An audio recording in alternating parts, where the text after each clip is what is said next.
In this video, I want to go over the 5 things I wish I knew before my first track day.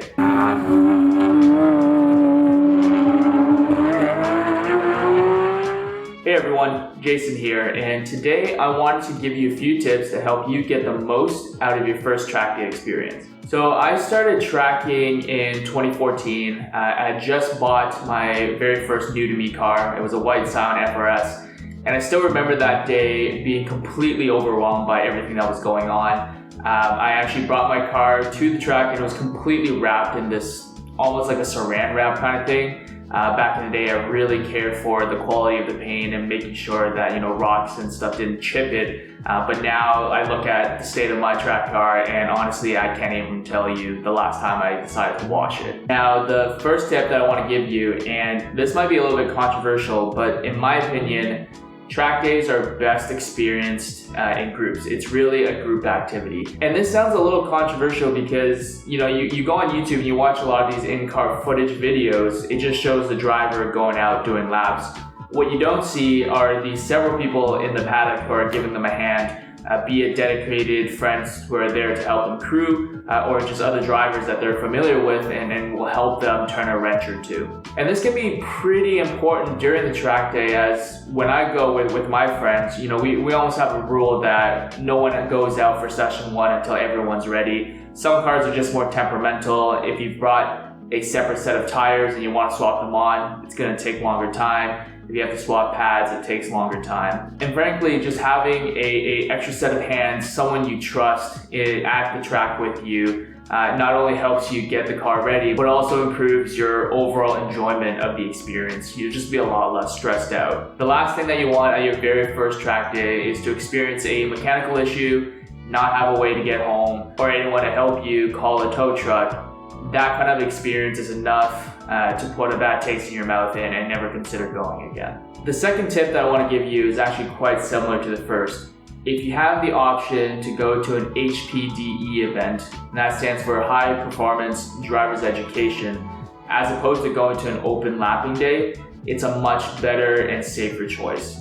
As I mentioned, the first time you get out there, you're going to be completely overwhelmed. You're learning new flags, you're learning the track, you're getting to know the people at the track. Going to an HPD event will allow you to have one-on-one instruction in most cases with an experienced driver, and perhaps they drive a very similar style car that you have, which to be honest makes all the difference. You really don't want someone who's very familiar with a Mustang jumping in with someone who brought a Miata, unless that driver's actually experienced what it's like to track with a Miata. The way that the car communicates is quite different. When you go to an HPD event, they'll be sure to put you in the beginners group so that you're only on track at the same time with other beginners.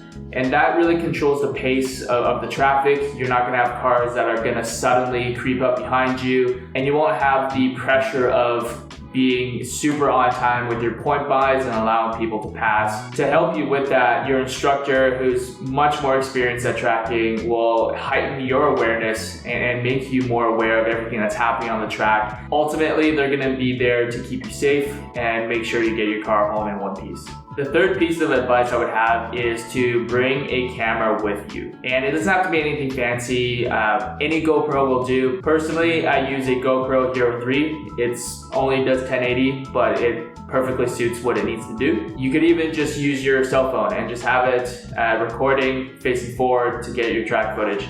Why this is important is if you think about the track day itself, you're probably only going to get at most 1 hour of on-track time.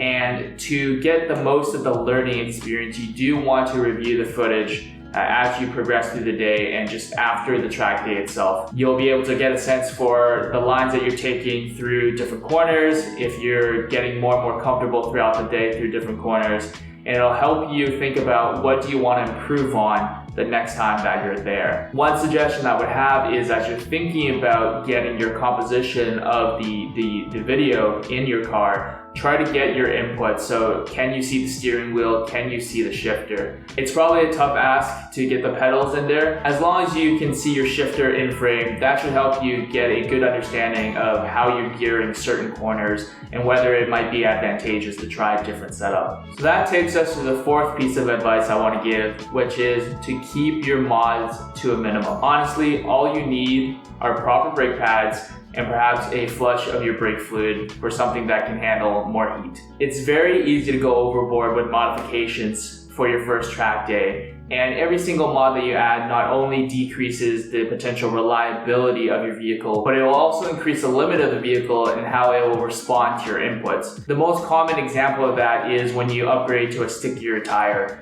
For example, the Hankook RS4s are very popular as a track day tire, but if you're coming from a street tire going all the way to an RS4, you're probably not going to put too much strain on such a sticky tire on your first time out, but that's actually going to create some bad habits and it can mask some of the mistakes that you're making. Whereas if you are using your street tire, the car will actually respond. Maybe it'll understeer, maybe it'll slide a little bit to tell you that, hey, you're actually upsetting the chassis, you're upsetting the balance of the vehicle. And that feedback can be used to adjust your driving style throughout the day so that eventually when you are comfortable enough to step up to a stickier tire, you're going to be able to turn out faster lap times because you're building on top of good habits. And now for the last piece of advice that I want to give for your first track day, is to not feel pressured to go out for every single session. Now, I know what you're thinking. Track days aren't cheap. Every time you get out there, the fees themselves are a couple $100s, and the consumables could be a couple $100 more when you're considering tires,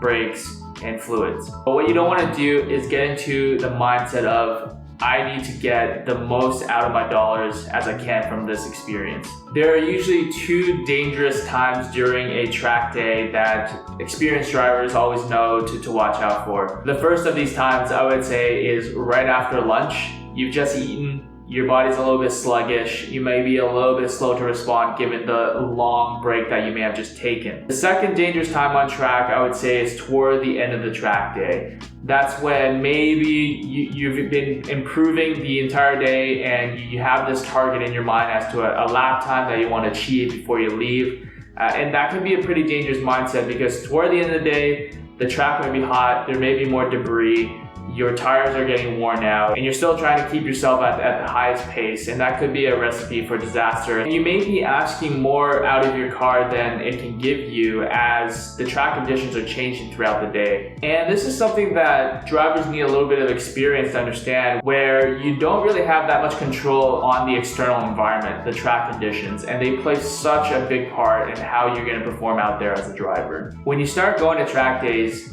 you'll start to notice that even before the track closes, many of the experienced drivers will start packing up mid-afternoon. And that's usually an indication that for them, maybe it's time to take a break and call it a day. They've gotten what they needed to get out of the car and the experience, and they're being disciplined that there's always the next time. There's no need to get back out there when your body's starting to feel pretty tired, your mind's feeling very tired. It could be a really hot day and the risk of dehydration and just getting mentally drained is just too high. It takes a disciplined mindset to get to that conclusion. And this is why I think it's so important to have trusted friends with you at the track, because they can be the ones to tell you that, you know what, it's not worth going back out there. The conditions are getting worse. I don't think you're going to get anything out of it, and you're just putting yourself and the car at risk. So that wraps up the 5 things that I wish I knew before my first track day experience.